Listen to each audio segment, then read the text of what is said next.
How to clean the kidney. Paano ba natin lilinisin yung ating bato? Una, inom tayo ng 8 glasses of water sa isang araw. Kasi po yung tubig, nakakaalis ng waste product mula sa ating at magwo-work ng mabuti yung kidney natin kung meron tayong sapat na tubig na iniinom. Kumain tayo ng prutas at gulay. Ito po katulad halimbawa po ng itong mga carrot juice, tapos yung mga at saka po yung ating mga kinakain po natin na mga prutas at gulay, importante po yan. I-maintain mo yung weight mo, huwag kang magpapataba. Kasi pag mataba ka, mahirap ma-filter yung waste product sa dugo. Dahil nagbibigay pasanin sa ating kidney pag overweight ka. Kontrolin mo yung blood sugar mo, pati yung blood pressure mo.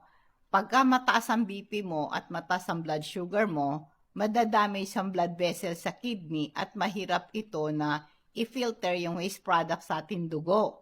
At madaling ma-build up yung waste product pagka high blood ka at mataas ang blood sugar mo.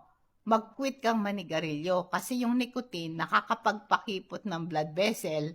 Kaya ito po ay nagiging dahilan nito ng pag-reduce ng blood flow sa ating kidney.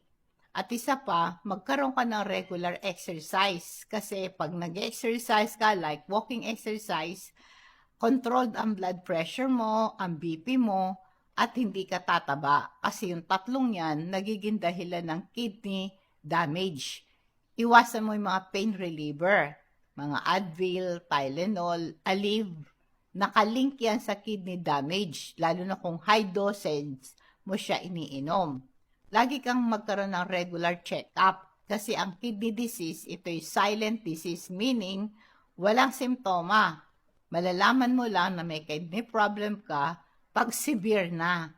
Kaya kailangan ng regular check-up para ma-monitor ng doktor mo ang kidney function, ma-identify yung problem.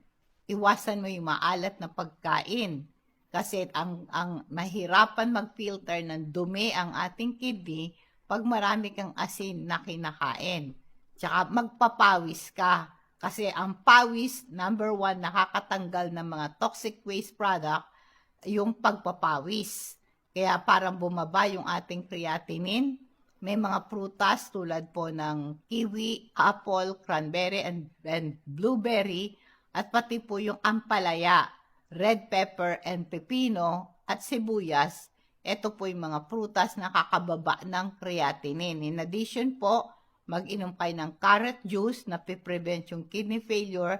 Yung pectin, meron siyang diuretic effect, nakakatulong sa kidney para tanggalin yung tubig at toxin sa katawan. Limitahin mo yung mga processed food, sugary drinks at soft drinks, at alak, iwasan mo. Huwag kang magpuyat.